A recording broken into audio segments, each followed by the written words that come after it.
The Trudeau Liberals still promising to bring in their non-existent gun buyback program. Hi, I'm Brian Lilley, political columnist for the Toronto Sun. It's been almost 3 years since Justin Trudeau and his Liberals promised to bring in a gun buyback program. Now, it's a so-called gun buyback program. They never owned the guns in the first place, but they said after they were banning 1,500 different types of rifles and shotguns that they would compensate the owners. Now, they banned those rifles and shotguns through an order in council, an executive order, not legislation. At the time, Trudeau said he would work through Parliament to bring in a gun buyback program to compensate people whose private property the government had just made illegal. That's how things should happen in our free and democratic society. That's how things should operate in Canada. But it's January 2023. This was started on May 1st, 2020, and there's still no program. But don't worry, in a year-end interview with the Canadian Press, Public Safety Minister Marco Mendicino was saying he's looking at a variety of options.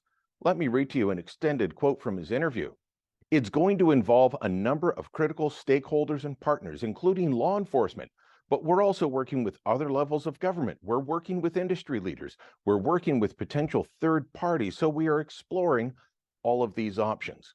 Let me break down for you why the Trudeau Liberals have to look at all these options so late in the game. Nobody wants to be their dance partner.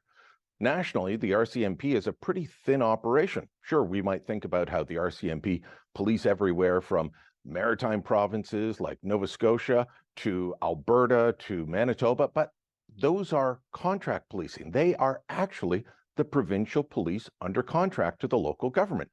And the local governments there say they don't have the resources to make this a priority.